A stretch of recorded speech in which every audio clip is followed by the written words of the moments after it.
आमे आज आसीचु सांसद सुलता देव मैडम जे कि तांकर फेसबुक रे गोटे मंतव्य रखी किछि दिन तले जे सी केन्द्रापड़ा सांसद और तांको पत्नी को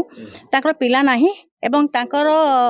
शुक्राणु और डिंबाणुर अभाव रही बोली एक मंतव्य देइथिले जहा कि जो ओडिशा रे जेते भी माँ भौणी माने बा जो माने बापा होई पारन विवाहित पुरुष बा महिला मान जो माने विवाह पिला माँ हबार सौभाग्य लाभ करनांती समस्त को यह गोटे असम्मान और अपमानजनक मंतव्य थिला। कारण गोटे माँ हबार सौभाग्य सबू महिला माने चाहती किंतु ताकर कोनोसी त्रुटि थाई पार जो माने माँ होई पारंत नहीं किंतु जने सांसद जे कि 2 दिन 3 दिन तले लोयर पीएमजी रे चिल्लाई चिल्लाई महिला मानक पाइका न्याय भिक्षा करथिले महिला मानक सम्मान प्रश्न करथिले से महिला से सांसद किपरि जने महिला को आक्षेप करी कहिले माँ हो पान तांको शुक्राणु और डिंबाणु उपरे प्रश्न लगाइछंती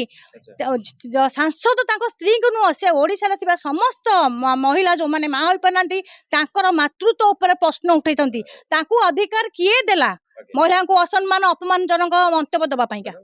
ना ना स्वर उत्तोलन करिनी बोली कि आपन कहला मु मध्य स्वर उत्तोलन करिछि बालेश्वर रे जो ताकर अछंती आईजी सत्यजित नायक एसपी समस्त को मु ट्वीट करछि सीएम को ट्वीट करछि एवं मोर आपन देखिबे मो फेसबुक टाइमलाइन देखिबे आमे विक्षोभ आमे प्रतिवाद करिछु करिन बोली आमे आमे मु कोनोसी राजनैतिक दलर नुह प्रथम आपन कहै पई चाहूछि तेनु मु प्रतिवाद करिछि जे कोनोसी जिंस महिला मानक प्रति हुए बा पुरुष मानक प्रति हुए मु सबु बेले प्रतिवाद उठेइछि उठेबी एवं उठाउथिबी आमे दाबी करछु जो सांसद सुलता देव जो महिला मानक असम्मान अपमानजनक मंतव्य दैछंती से पई से क्षमा प्रार्थना करंतु एवं नाही तो तांको प्रति आईनगत कार्यानुष्ठान तुरंत ग्रहण करा जाऊ।